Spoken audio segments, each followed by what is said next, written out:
tightening by US Federal Reserve and spillover conflict have thrown major challenges for policymakers and the government. Indian rupee has depreciated by 7% in 2022.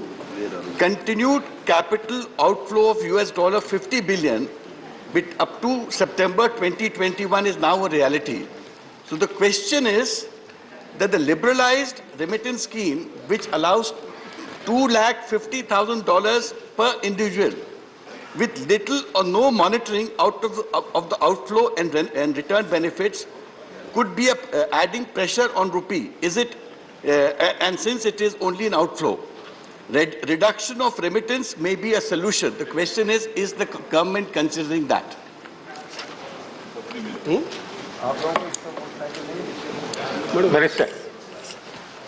सभापति महोदय, माननीय सदस्य ने बहुत ही उचित प्रश्न पूछा है और जहां तक सरकार का सवाल है, सरकार तमाम प्रयत्न कर रही है। अगर देखें तो रुपए में ही हो रही गिरावट को कम करने के लिए निम्न प्रयास किए गए हैं। एक्सटर्नल कमर्शियल बोरिंग के तहत पात्र बोरर्स को आरबीआई से संपर्क किए बिना पैसा जुटाने की अनुमति दी गई है। अब ऑटोमेटिक रूट से तहत जहां लिमिट 750 मिलियन डॉलर से बढ़ा करके 1.5 बिलियन से 2.5 बिलियन किया गया है। एनआरई का जमा राशियों का ब्याज दरों में बढ़ोतरी की अनुमति दी गई है। AD1 के लाइसेंस प्राप्त बैंकों को निर्यात के अलावा अन्य उद्देश्यों को भी एक्सटर्नल कमर्शियल बोर्डिंग की अनुमति दी गई है। जहां तक भारत में निर्यात को बढ़ावा देने के लिए कहीं ना कहीं आरबीआई द्वारा रुपए का भी भुगतान आयात निर्यात में देने का निर्णय लिया गया है। सोने पर आयात शुल्क दर में बढ़ाकर 10.75 से बढ़ाकर 15% किया गया है। Second supplementary. Sir, even though I didn't get a reply to what I'd asked, it's a very important question for the country what I'd asked. But my second supplementary is, again, these are suggestions which would help the government. These are out-of-box suggestions.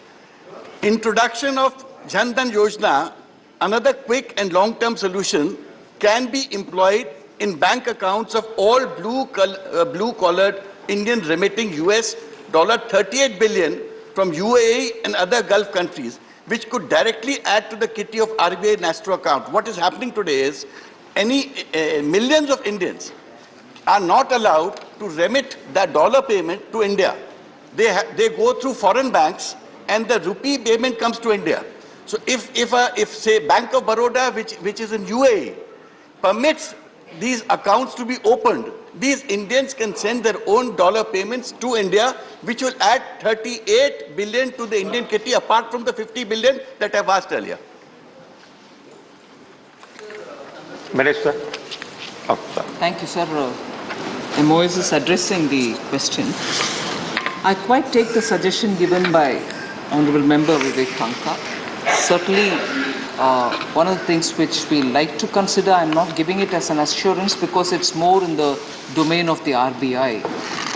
But there are discussions between the government and the RBI to see how best we can have various different similar such schemes through which we are able to draw foreign remittances which are directly, like the way you've said, foreign currency remittances into the accounts and so on. There has been something which the RBI has already worked on and also announced in the recent past. However, with all this said, on the value of the Indian rupee, interventions which are happening from the RBI side are more for containing volatility which is happening between Indian rupee and the dollar and so on. Even the interventions being made by RBI is not so much to determine the value, increase it or decrease it of the Indian rupee. It's not for that. It is more to avoid the volatility and allow it to find its course because it's free. India, like many other countries, is not pitching its currency at a level from extraneously. So the ways in which we want to strengthen having foreign currencies coming into India are very many, and RBI and the ministry are fairly engaged in it. I take your input, but of course for the parliamentary sake, I would want to emphasize that it is not an assurance Ministry of Finance is going to be able to give it. That's something for me to certainly pass it on to RBI now that the Honorable Member has said it. Supplementary by Babu Ram Mishra. Babu Ram Nishad. सभापति जी, मैं प्रश्न करना चाहता हूं, UPA तथा NDA के कार्यकाल में डॉलर के मुकाबले रुपये में गिरावट आने में क्या अंतर है? जहां यूपी के कार्यकाल में यानी 2004 से 14 में रुपए के मूल्य में कभी किसी वर्ष में लगभग 10 से 12% की दर से गिरावट आई थी, जबकि हमारी सरकार के कार्यकाल में 8 वर्षों में यानी 14 से लेकर अब तक कि एक वर्ष में कभी 7.8 अधिकतम रहा है। वर्तमान में अमेरिकी डॉलर की तुलना में भारतीय रुपए के मूल्य में बढ़ोतरी दर लगभग 4.54% रहा है। Sri Lujendo Falaro.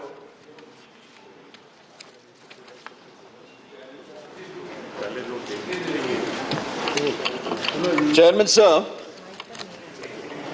I appreciate the reply given, but the fact is, for the last 6 months, the rupee has depreciated 28 times by 34%. I was reading today's newspaper, which says it will further depreciate. And the fact is, the foreign exchange reserves has declined to $572 billion by mid-July because of pressure of costly imports of crude, oil, coal, gold, etc. This is having a very bad effect on the economy.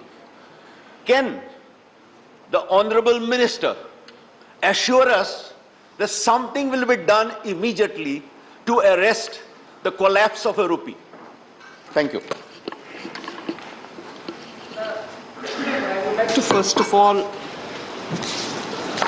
a very senior member has raised a very important issue.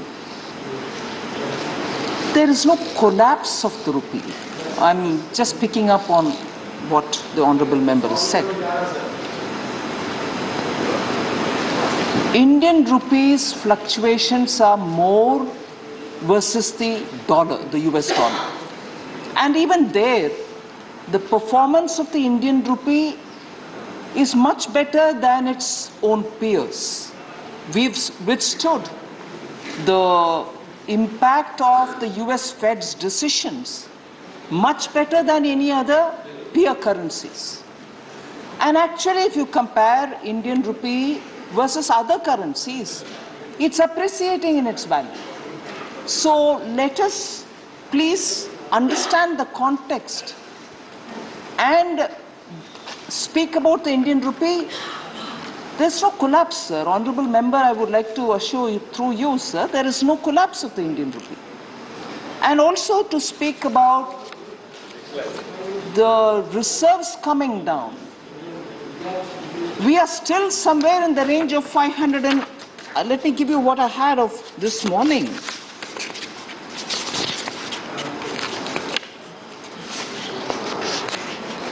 As of 22nd July, it was at 571.56 billions reserves. And therefore, it's not a small amount. Yes, some, when it was in the range of 600, and now it's come down to in the range of higher ends of 500, 571 and so on, we're still comfortably placed. So I want the House to take into cognizance Indian rupees performance versus others, whether it's the US pound, UK pound and so on, and therefore contextualize India rupees performance versus the US, particularly because of the various steps which are being taken by the US Fed. So there's no collapse. It is actually finding its natural course. As I said, the RBI is continuously monitoring it and intervening only if there is volatility. RBI's intervention are not so much to fix the value of the Indian rupee because it's free to find its own course. Pramod Tiwari. एक सीधा सा सवाल मेरा है, देश आज़ादी का अमृत महोत्सव मना रहा है। हम गर्व की बात कर रहे हैं, मान सम्मान की बात कर रहे हैं, पर मुझे याद आ रहा है 2013 में हमारे एक सम्मानित मुख्यमंत्री जी ने कहा था कि जब डॉलर के मुकाबले रुपए की वैल्यू गिरती है तो देश का मान सम्मान गिरता है। तो मैं सिर्फ क्वेश्चन रे भाई, क्वेश्चन भी आ रहा सर, थोड़ा बनाना पड़ता है। तो सर मैं सिर्फ सीधा एक सवाल पूछा, अमृत महोत्सव में अमृत महोत्सव में क्या समाप्त होने के पहले डॉलर रुपए के मुकाबले प्रधानमंत्री जी की उम्र से नीचे आ जाएगा या नहीं आ जाएगा? ये सीधा सवाल है। प्रधानमंत्री will not go on record. Only the question you have to reply. It will not go on. It's irrelevant. Sir, माननीय प्रमोद,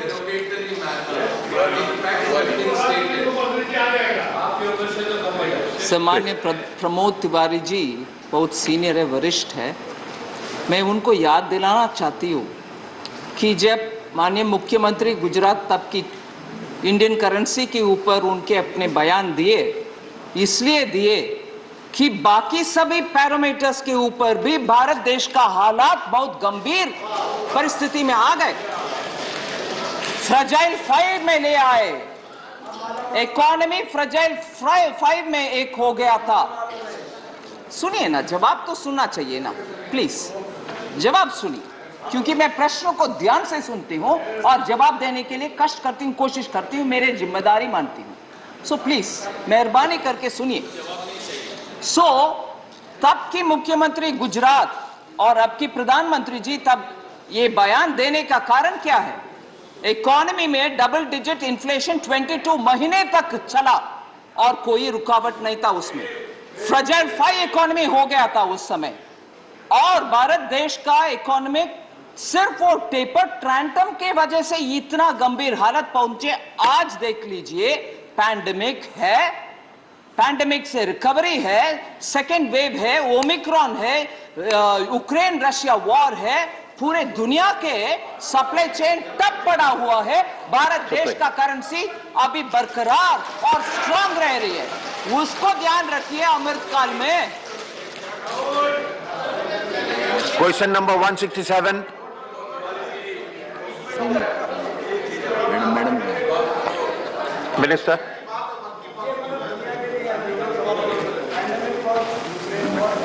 भी है, हमारी करेंसी गिर रही है। Supplementary. Thank you, sir. Sir, the states have been continuously demanding the union government to bring the proceeds of the cesses and surcharges into the divisible pool so that the states will get a greater share of devolution from the center's net proceeds in order to meet their own social, human development and infrastructure commitments.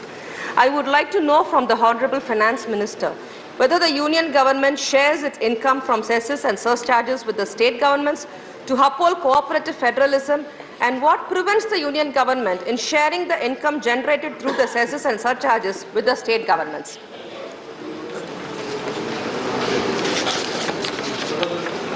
Sir, let me go back for a minute. At the time of introduction of GST, the union government collected cesses, nearly 18 of them were also subsumed into the GST. So, literally, if 18 cesses went off into the GST, they are also getting divided according to the GST formulation. But post that, there are cesses certainly being collected. And cesses are spent through the states. The union government doesn't have anything with it, having collected the cess. So what are the cesses that we're talking about?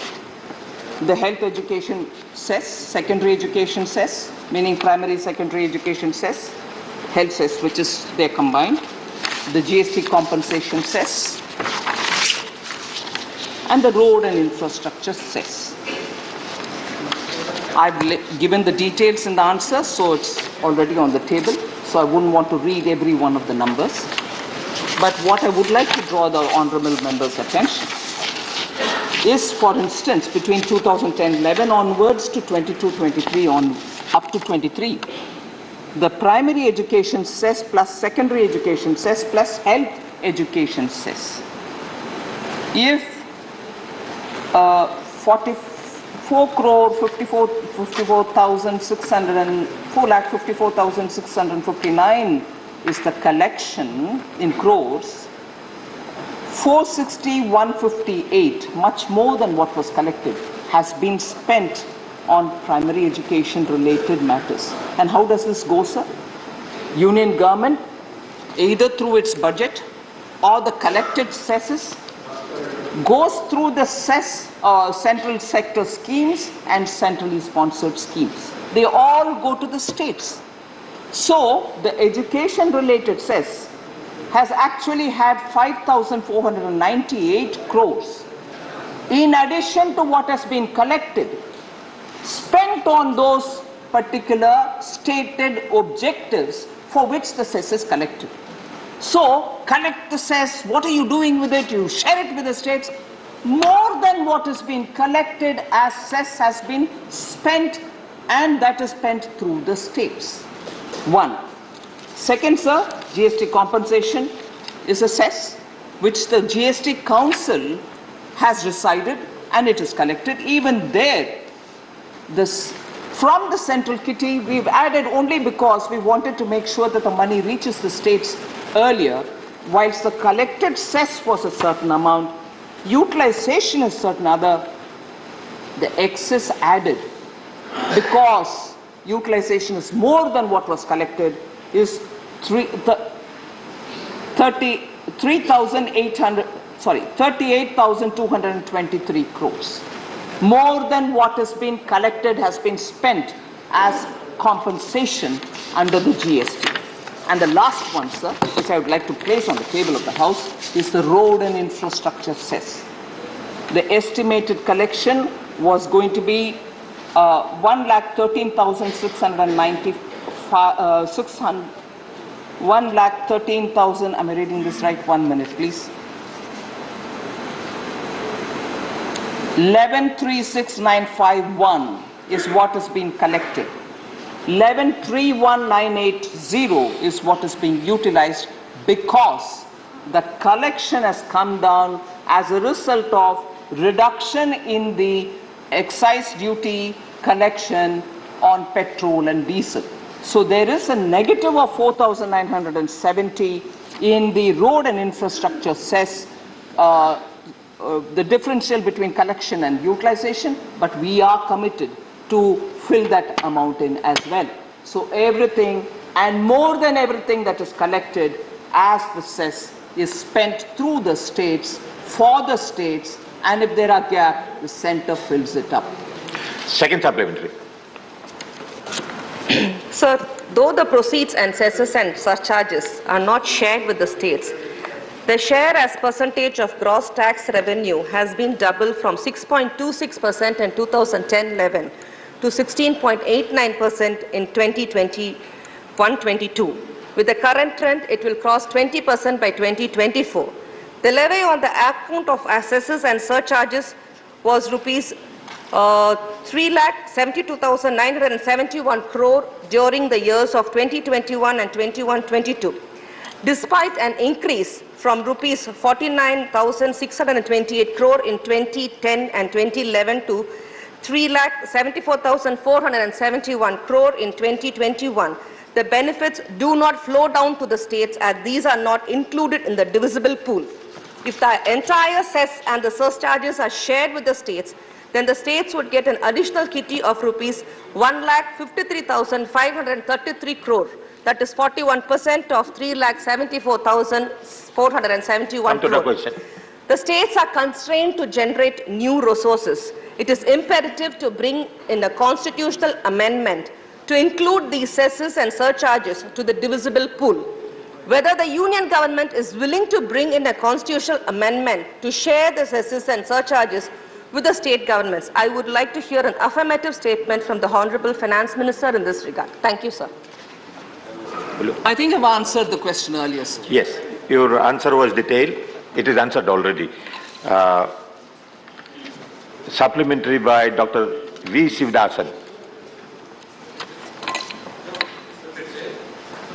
Of the GST, the Panchayati Raj institutions has faced a big loss of their income through the collection of the tax or cess from the entertainment sectors like cinema theatres, entertainment parks and other institutions. The huge amount of income of local self-government has been reduced because of the GST. So that is why I am asking to the ministry whether the ministry has any plan of a special assistant to the these Panchayati Raj institutions. If so, the exact amount of the assistance, please say the House. I think after the 14th Finance Commission, the devolution going to the Panchayati Raj institutions, in fact, directly has actually gone up. So there's nothing more that I can add as an answer to the Honourable Member beyond that. Thank you. The next supplementary is by Dr. L. Hanumanthaya. Good Chairman, sir. Sir, the tax and cess by the state government and central government. See, for example, the road tax, the state government is putting on all the vehicles. Heavy road tax is being collected. Second, the toll is collected from the central government. Third, the state highways have started collecting the tolls also. So my question is, what is the deadline to stop either these cess or the taxes which is being collected by the governments, and whether there is a coordination between the state government and central government by applying these kind of cess to the customers, those who are paying double, triple on the same point, especially the road taxes which I am talking about. Thank you, Madam. Normally, toll and toll-related issues are discussed with the road because the specific question relates to roads. The Ministry of Surface Transport and also the states do talk to themselves about the toll collection, any mismatches and so on. So at this stage, this is the reply I can give, but if there's more, I'll have the Ministry of Roads talk to the Honourable Member. The next supplementary is by Jawahar Sarkar. Thank you, sir. While thanking the Minister for the reply given, I have two sharp questions. One is in support of what Ms. Kanimodi has said, that it is a long-standing demand that cesses be stopped being taken unilaterally by the centre. In a federal system that has evolved for over 75 years, we need to take a fresh look at it, and cesses are often charged to make bridge finance. She knows it, I know it, we know it. Now, coming to this, when you mention that more than cesses collected are actually going to the state, not devolved, but going to the state as central sector grants, I'll give you only one example, madam. We have started with the education cess, which is the bulk of it. With so much education cess and with so much revenues coming to the central government, the total expenditure on education has not touched 1% of the GDP. Not 1%, it was 1% last year, it has come down to less than 1%. And the cash-starved states that do not have cash, put together have contributed 3.5% of the GDP to education. I am only appealing to you as somebody who's from a constituent from some state or the other, that can the responsibility be so lopsided? 3.5% by the states put together. Put your supplementary, Mr. Sarkar. The reconsideration of cess being used specifically to target those sectors that are falling short of the national demand, the long-term demand. That's all. Thank you. So, the question brings in so many elements which are not strictly in the domain of the finance ministry. National demand. It may be anything. National demand can be anything from one section of the society versus another. I have no disputes with it. But I'm here to talk about the quantum of cess that we've collected, the purpose for which it was collected, and has it been spent or not. I've answered that question even for the Honorable Member Kanimuri. Now, if there are questions related to is it 1%, is it 2%, very well asked. But my question does not pertain, the core question does not pertain to any of this. Okay. The next question, 168.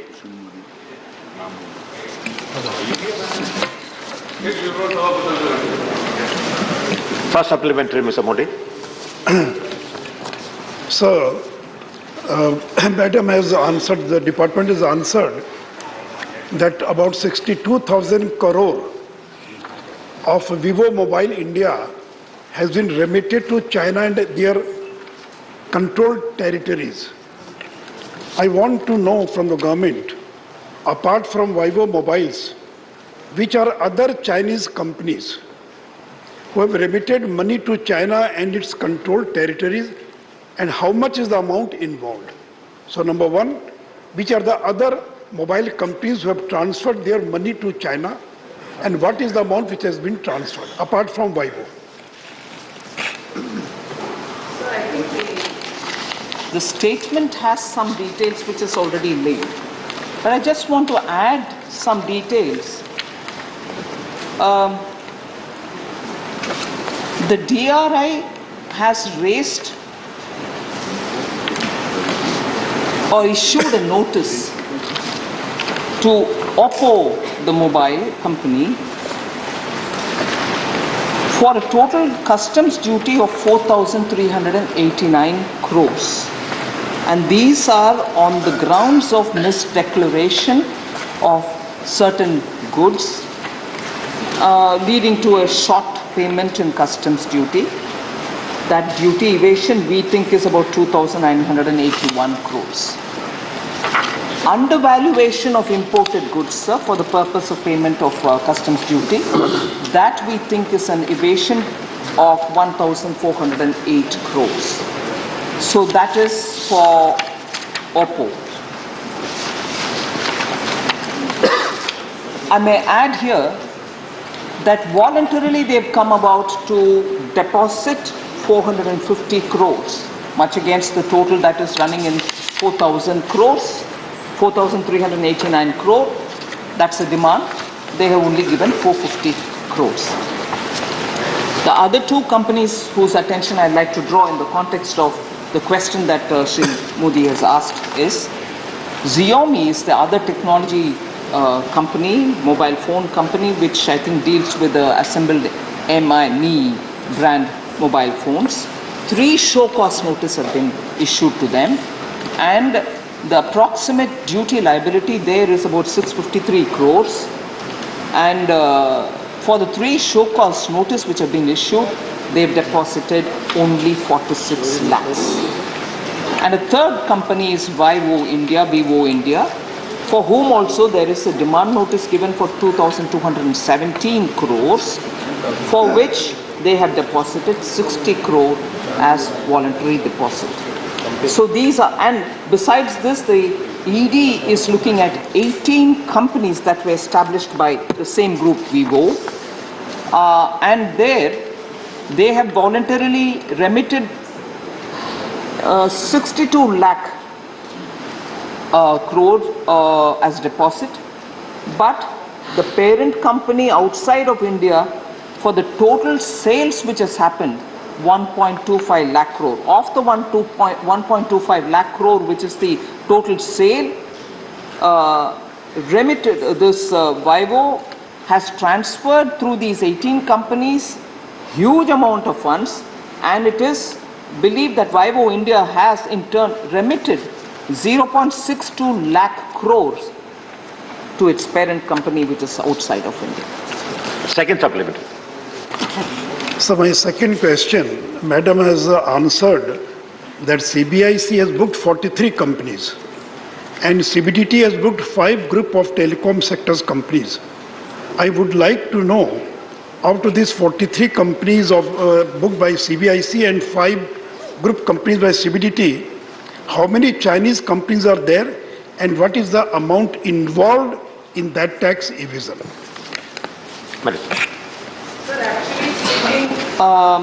there are DRI investigations on very many telecom companies.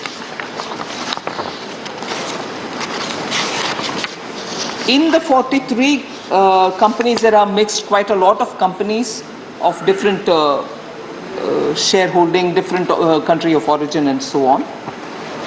But I would just want to draw at this stage the attention of the honourable member for the duties that we are levying on them. Customs duty, there are about 68 cases totaling to 1,342 crores. GST related evasion matters 591 crores and service tax related evasion 5.58 crores. The CBDT and also the CBIC are all acting on that. Next supplementary. Sri Sujit Kumar, supplementary. Honorable Member Sushil Modi's question highlights a very important concern, and my question is not strictly connected to that, but it has wider connection to that question, so I seek your indulgence. Sir, in recent months, we have had many newspaper reports of many dubious digital loan apps, and as per these reports, most of them have links to China, and these are backed by Chinese entities. Sir, I'll give an example, and they do not follow the RBI guidelines while lending these unscrupulous loans. I'll give an example, sir. In recent months, there was a request from Government of Odisha Economic Offences Wing, and based on that, there was a lookout notice for a Chinese national called Miss Yu Li, who ran a chain of loan apps, digital loan apps, having funny names, Jojo app, Yovo app, Golden Lightning app, and there were 1.5 lakh downloads in the state of Odisha alone. And this is not a Odisha specific challenge and concern, sir. It has concerns across the country. And given the state of financial literacy in our country, I think this is a very significant concern. So my question to Honorable Minister is our regulatory framework not adequate enough to tackle this loan fraud apps, loan fraud cases, and particularly when these have Chinese origins and Chinese connections? Thank you. No, this does not pertain to the core question, but it is a genuine concern that the Honourable Minister, Member of Parliament has raised. And I can only say that from the point of view of the loan-related issues, apps being misused, particularly coming from, originating from one particular country, and as a result, a lot of our citizens being harassed, money is being extorted from them, and these apps, rightly being pointed out, being downloaded in, say, one Orissa, that is the number. There are other states in which reports are coming in. Ministry of Finance, Corporate Affairs, MeitY, and a few other departments, inclusive of Home, are all constantly discussing and working to ensure action is taken. I would only broadly indicate, not get into some specifics here, broadly indicate in the recent past, only a couple of months ago, particularly in the state of Telangana, a lot of people have been put to harassment, and in those actions have been initiated. That's not to say we are not taking action elsewhere. We are consciously taking actions against Indian citizens who have also helped in having these companies established, and what may be broadly defined as shell companies through which they are operating. So action in all these angles are being taken, but that is how far I can answer at this stage. Thank you. The supplementary by Bijay Sai Reddy.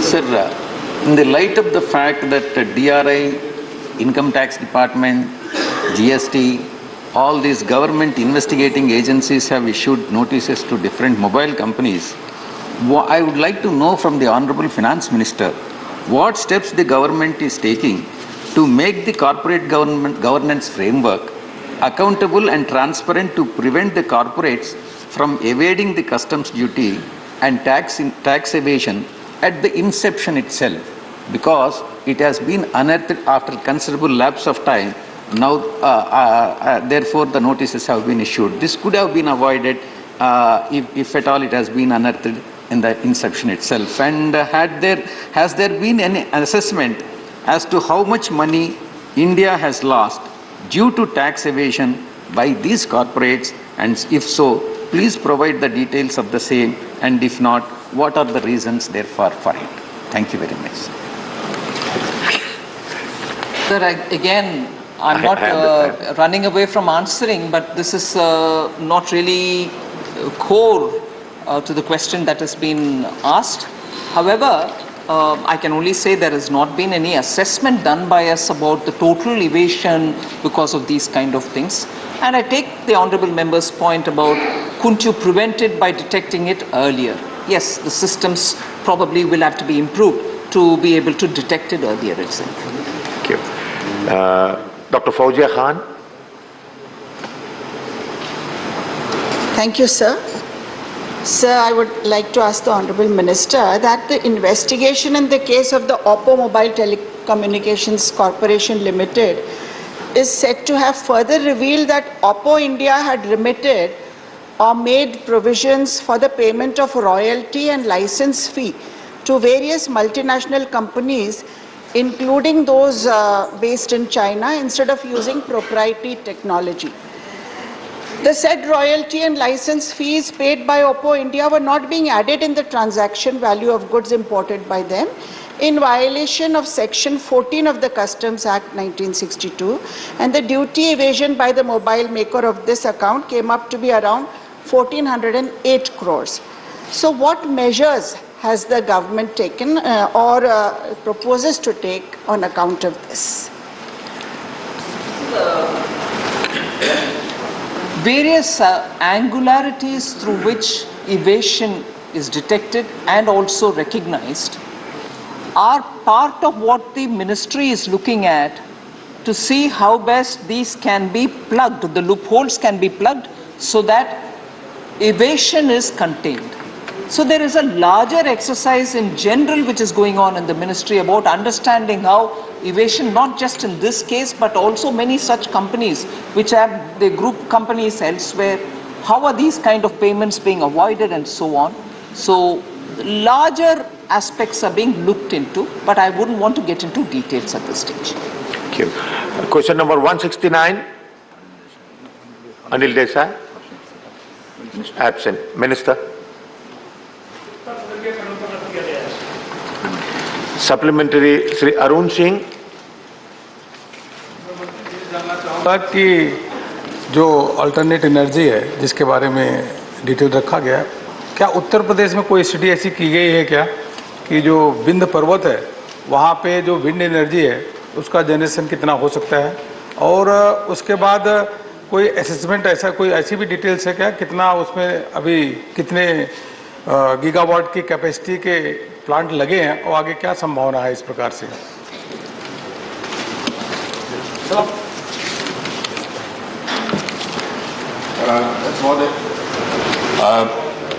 माननीय सदस्य ने जो सवाल उठाया है, तो हम लोगों का एक national institute of wind energy है जो कि जगह जगह सर्वे करता है कि कहाँ कहाँ कितना विंड पोटेंशियल है। वो स्पेसिफिक विंध्या पर्वत पर वो सर्वे हुआ या नहीं या उसका क्या निष्कर्ष निकले, ये मैं पता करके माननीय सदस्य को बता दूंगा।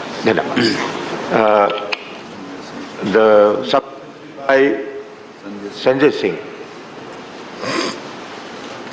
और मैं आपके माध्यम से माननीय मंत्री जी से जानना चाहता हूं कि आपने इसमें थर्मल पावर प्लांट्स के भी जिक्र किए हैं, लेकिन अभी पिछले दिनों एक आदेश जारी किया गया आपके मंत्रालय की तरफ से कि राज्य सरकारें यानी कि पंजाब सरकार में पिछली सरकारों ने खजाना खाली कर रखा है, 10% आपने आयात का नियम बाध्यकारी कर दिया और ये कह दिया कि अगर आप 10% कोयला आयात नहीं करते तो आपको कोयला, हिंदुस्तान का कोयला, कोल इंडिया का कोयला नहीं मिलेगा।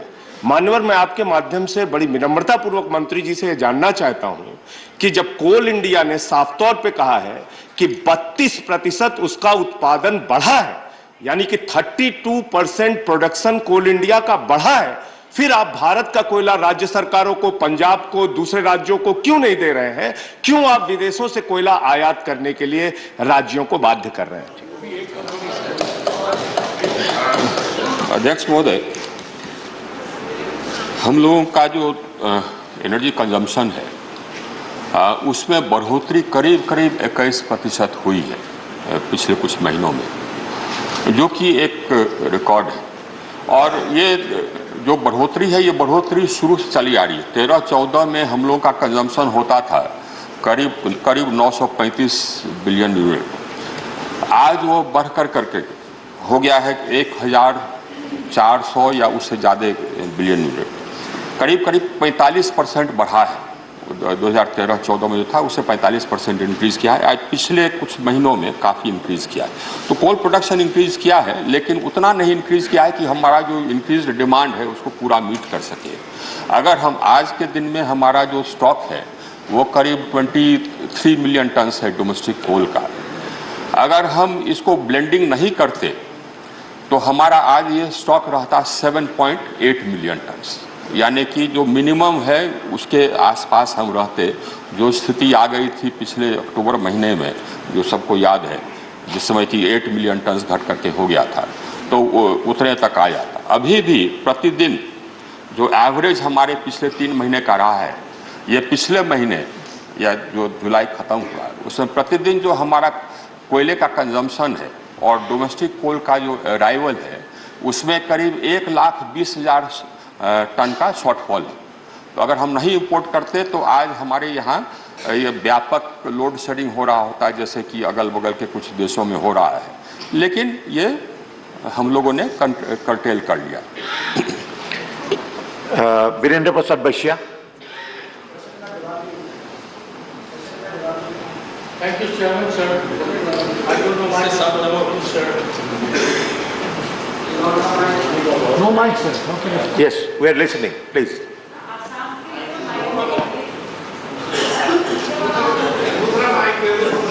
दूसरा ले लीजिए। आप बोलना शुरू करो। बटन चालू कर दो। White button. ये नहीं। हाँ। Honorable Chairman, sir, thank you. Sir, hydro power generation, thermal power generation, nuclear power generation, and renewable power generation is the power generation sources of our country, sir. So, renewable energy, power generation from the renewable energy is the core of the hour, sir. Developed countries like Germany, they have given goodbye to nuclear energy and they have given priority to renewable energy. I want to know from Honorable Minister, in current financial years, how many money allocated for the development, for the renewable and the power generation from the renewable energy in our country, especially how many money you allotted in Ladakh. Ladakh is the place of our country where 35 days in a year, sunny days are there, sir. And I also want to know how many money is allotted for renewable power generation for the northeastern region of our country, sir. अध्यक्ष महोदय, ये तो इस प्रश्न से संबंधित नहीं था, उसका डेटा कलेक्ट करके मैं बता दूंगा, मैं डेटा करके बता दूंगा। लेकिन रिन्यूएबल एनर्जी कैपेसिटी एडिशन जो अभी निर्माणाधीन है, हमारा रिन्यूएबल एनर्जी कैपेसिटी, वो करीब ये हाइड्रो पावर निर्माणाधीन है 14,103 मेगावाट, सोलर पावर निर्माणाधीन है 48,700 मेगावाट, विंड पावर निर्माणाधीन है 11,560 मेगावाट। इतना हमारा अभी निर्माणाधीन है। लद्दाख में हमने योजना बनाई है करीब 10,000 मेगावाट सोलर और विंड हाइब्रिड को स्थापित करने के लिए। उसके निष्कासन, उतने एनर्जी के निष्कासन के लिए हमको ट्रांसमिशन लाइन बनानी होगी। तो ट्रांसमिशन लाइन बनाने के लिए हम लोगों ने ये सर्वे वगैरह ये करा लिया है। बाय एंड लार्ज उसका जो एस्टिमेटेड कॉस्ट है वो भी आ गया है और उसमें कुछ हमको VGF देना पड़ेगा क्योंकि ट्रांसमिशन कॉस्ट कुछ अधिक है, तो उसका भी स्वीकृति हम लोग कर रहे हैं। तो जैसे ही ट्रांसमिशन लाइन हमारा ये बनने के कंप्लीट होने के कगार पर होगा तो हम अपना वहां पर क्षमता स्थापित कर देंगे। Thank you. Question number 170 sir. Minister first supplementary. Sir, the WHO has flagged the LGBTQ community as high risk for contracting the illness. So I would like to know from the Minister, sir, through you, sir, whether the government intends to take any concrete steps specifically to address the already vulnerable group of LGBTQ, and if so, I would like to know the details. माननीय deputy chairman साहब, monkey pox disease ये India में और दुनिया में एक new disease नहीं है और 1970 से दुनिया में अफ्रीका से लेके दुनिया के कई कंट्री में ये केस दिखाई दे रहा है। और वर्तमान समय में मई महीने में दुनिया की कई कंट्री में जब केस दिखने लगा तब WHO ने उसके ऊपर विशेष ध्यान दिया और उसके ऊपर निगरानी करना शुरू किया। उसके तहत इंडिया में भी उसके ऊपर निगरानी शुरू हुई है। एक केस और ये डिसीज़ डीप कॉन्टैक्ट से स्प्रेड होता है। माँ को होता है तो बच्चे को होने की संभावना होती है, हस्बैंड को होता है तो वाइफ को होने की संभावना होती है। कोई पैसिफिक समुदाय या तो पैसिफिक को ही हो ऐसा नहीं है, डीप कॉन्टैक्ट जिसको हो उसको होने की संभावना होती है और इस तरह से ये केस फैलता है और उसमें इंडिया में भी उसके ऊपर पूरी निगरानी रखी जा रही है। Second supplementary. Specifically LGBTQ, but it's okay. Sir, in the reply, it is nice that the government has already taken a very proactive approach and a number of steps have been taken to minimize the risk for the importation of this disease, of the monkeypox disease. So there are 7 key steps that they have taken, which the minister has enumerated in the replies. So specifically, one, I would like to ask question that all airport and port health officers have been instructed to remain vigilant and undertake rigorous health screening of incoming international passengers. So through you, sir, I would like to ask the minister, we have addressed the international passengers. How about the passengers who fly on domestic flights? Thank you, sir. माननीय deputy chairman sir, ये disease और Covid crisis ने हमें सिखाया है हमें advance सतर्क कैसे रहना। कोई भी डिसीज़ फैले और फैलते हुए रोकने के लिए उसकी पूर्व तैयारी करना बहुत आवश्यक है। जैसा मैंने बताया कि दुनिया में जब केस दिखाई देने लगा तब इंडिया ने उसकी पहले से ही तैयारी शुरू कर दी। मई महीने में दुनिया में केस दिखा था।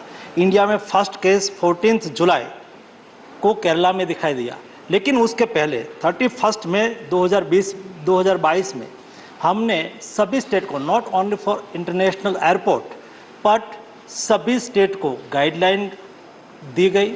गाइडलाइन के तहत उसको कैसे सर्वेलेंस करना है, अपने स्टेट में कोई केस आए तो उसको कैसे निगरानी रखना है, उसको कॉन्ट्रैक्ट ट्रेसिंग कैसे करना है, और केस के कोई सिम्टम वाले केस है और उसका सैंपल लिया गया तो सैंपल को हमें किस तरह से रख के उसको आगे भेजना है। और पुणे हमारी वायरोलॉजिकल इंस्टीट्यूट है, उसको नोडल इंस्टीट्यूट के रूप में डिक्लेयर कर दिया। और उसके अलावा देश के विविध पार्ट में 15 ऐसी इंस्टीट्यूट है जहां भी उसका टेस्टिंग हो सके। इस सारी व्यवस्था हमने कर ली। उसके अलावा जब इंटरनेशनल एयरपोर्ट से, क्योंकि आज दिन तक देश में कुल मिला के 8 केस डिटेक्ट हुए हैं, 8 केस में से 5 केस ऐसे हैं जिसकी हिस्ट्री फॉरेन ट्रैवल की है, यानी कि दुबई से, शारजाह से ट्रैवल किया है और वहाँ से ट्रैवल करके जब आते हैं, जब एयरपोर्ट पर हम उसका थर्मल स्क्रीनिंग करते हैं। लेकिन कई बार डिसीज़ में हमने कोविड के दरमियान भी देखा और अभी भी देख रहे हैं कि वहाँ से के वो दिखाते नहीं है, पैरासीटामोल टेबलेट ले लेते हैं और वो थर्मल स्क्रीनिंग में आते नहीं और देश में केस एंटर कर जाते हैं। तो इस तरह से ना हो, इसलिए हमने दुबई गवर्नमेंट को भी लिखा कि वहाँ से भी कोई वहाँ से ट्रैवल करे कोई भी कंट्री में तो उसका भी वहाँ से ट्रेसिंग करके उसका रिपोर्ट हमें भी भेजा जाए ताकि हम उसको अच्छी तरह से निगरानी कर पाए। आज दिन तक जो भी केस आए हैं तो हमने तुरंत ही यहाँ से केरला में केस दिखाई दिया, भारत सरकार की ओर से यहाँ से एक एक्सपर्ट टीम भेजी गई, स्टेट गवर्नमेंट को मदद किया, जिस केस जहाँ जिस फैमिली में मिला था उसका कॉन्ट्रैक्ट ट्रेसिंग किया। कॉन्ट्रैक्ट ट्रेसिंग करने से और किसी को तो उसकी इफेक्ट नहीं हुई है ना। ऐसा करके हमने डिटेल कार्यवाही की है। जो हमें कोविड क्राइसिस ने सिखाया उसका बेस्ट इम्प्लीमेंटेशन हम मंकी पॉक्स में कर रहे हैं। और मंकी पॉक्स एक ऐसा डिसीज है, वो ज़्यादा रिस्क नहीं है, हम थोड़ा सा भी सतर्क रहे कि एक फैमिली में आई रिप्लाइंग टू फैमिली में किसी को हुआ है और उसको ट्रेसिंग कर ले और बाकी लोग उससे थोड़े समय के लिए उसका 12-13 दिन के लिए उसके अंतर बना के रखे तो उसको कंट्रोल किया जा सकता है। और मेरी अपेक्षा है कि सतर्कता के आधार पर हम उसको अच्छी तरह से कंट्रोल करें। दोनों माननीय सदस्य ने वो डोमेस्टिक पैसेंजर्स का भी बोला, तो आपने अंतर्राष्ट्रीय और डोमेस्टिक दोनों का कवर किया। हाँ, thank you. The supplementary by G.K. Vasan. To the minister is, though it's not a serious disease, the concern is it should not spread, especially small towns and villages. I would like to tell the minister that there is no knowledge about this to the people. I would request the central government health ministry to have a meeting with all the state governments health ministry and see that more awareness, advertisement given to the rural people so that they adhere to the guidelines of the government on both COVID still and monkeypox. तो माननीय सदस्य ने बहुत महत्वपूर्ण questions rise किया है। स्वाभाविक है कोई भी डिसीज उसको हल्के से नहीं लेना चाहिए, उसको सीरियस ही लेना चाहिए और देश के कोई व्यक्ति का कोई भी डिसीज से मृत्यु न हो हम सब चाहे। और मंकी पॉक्स डिसीज के संदर्भ में भी पब्लिक अवेयरनेस बहुत आवश्यक है। भारत सरकार की ओर से नीति आयोग के मेंबर के अध्यक्षता में हमने एक टास्क फोर्स भी बना दिया है। टास्क फोर्स के आधार पर वो समय समय पर उसका आकलन करते, स्टडी करते। मैंने भी और सभी स्टेट गवर्नमेंट को लेटर भी लिखा है, तब जाके अपने स्टेट में भी उसके अवेयरनेस के कार्यक्रम चलाए, पब्लिक को अवेयर करें। कई एक्सपर्ट लोग भी टेलीविज़न के माध्यम से पब्लिक अवेयरनेस करके डीप कॉन्टेक्ट से ऐसे कोई संदिग्ध केस है तो उससे दूर रहे। दूर केवल इतना ही रहना है कि उसके जो नज़दीक के लोग हैं वो उसके अंतर बनाए रखे, बाकी घबराने की आवश्यकता नहीं। कई बार ऐसा होता है कि कई लोग ज़्यादा बोलने से, वैसा तैसा बोलने से पब्लिक में एक फियर आ जाता है, डर आ जाता है। एक केस के मंकी पॉक्स के संदर्भ में डरने की कोई आवश्यकता नहीं है। भारत सरकार की ओर से स्टेट गवर्नमेंट के साथ कंसल्टेशन करके, बातचीत करके पब्लिक को स्टेट कंट्री में अवेयरनेस किया जा रहा है ताकि एक डिसीज को आगे बढ़ते हुए हम रोक सकें। Supplementary by Santosh Kumar P. If you go through the globally reported 18,000 cases, the monkeypox is mainly affecting younger generation everywhere in the world. So have you noticed this? Because the older generation got vaccinated due to cowpox, smallpox, and similar kind of diseases. So younger generation are the most vulnerable section. So have you noticed this? And would you like to get them vaccinated as early as possible? माननीय deputy chairman sir, monkey pox उस small pox के नज़दीक का disease है और small pox के लिए टीका का रिसर्च हुआ था। मंकी पॉक्स के लिए अभी टीका का रिसर्च बहुत लिमिटेड रूप में किया गया है, या तो वो अभी एकदम limited studies on the efficacy and safety पर काम हो रहा है। केवल जब यूरोप में ज़्यादा केस दिखाई दे रहा है, आज कुल मिला के दुनिया में 78 कंट्री में 18,000 केस आइडेंटिफाई किए गए, उसमें से 5 से 6 लोगों की मृत्यु हुई है। और जहां एक केस ज़्यादा दिखाई दे रहा है, एक कंट्री में एक अभी कोई उसका डिटेल स्टडी नहीं हुआ है, लेकिन एक अंकारा जो एक स्मॉल पॉक्स का वैक्सीन था उसके नज़दीक का एक वैक्सीन वो आज लगाना शुरू किया है। कॉन्ट्रैक्ट ट्रेसिंग करके जो नज़दीक के लोग हैं उसको लगाया जाता है, लेकिन वो डिटेल स्टडी करके बना हुआ वैक्सीन नहीं है। और WHO ने भी कहा है कि उसका सार्वजनिक वैक्सीनेशन करने की आवश्यकता नहीं है। जहां कोई ऐसा केस आइडेंटिफाई किया जाए तो उसका कॉन्ट्रैक्ट ट्रेसिंग करके नज़दीक वाले लोगों को वैक्सीनेशन करना है। वो यूरोप में हो रहा है, इंडिया में भी एक वायरस को, मंकी पॉक्स वायरस को आइसोलेटेड हमारे साइंटिस्टों ने कर लिया है और उन्होंने ICMR ने एक एक्सप्रेस ऑफ इंटरेस्ट भी फ्लोट किया है, जैसा कोरोना वायरस के लिए किया था। जब पहले वायरस को आइसोलेटेड किया जाता है, आइसोलेटेड करके रिसर्च और उसका मैन्युफैक्चरिंग प्रोडक्शन के लिए उसको और इंस्टीट्यूट को बुलाई जाती है। ऐसी सभी देश की इंस्टीट्यूट के लिए एक एक्सप्रेस ऑफ इंटरेस्ट फ्लोट किया है। उसके आधार पर जो भी हमारे इंस्टीट्यूट, जो भी हमारे साइंटिस्ट आगे आएंगे, उसको आइसोलेटेड किया हुआ वायरस उसको दिया जाएगा ताकि वो देश में ही मंकी पॉक्स वैक्सीन का रिसर्च कर सके और बना सके। माननीय डिप्टी चेयरमैन साहब, ये देश के ताकत है और क्षमता भी है। जैसे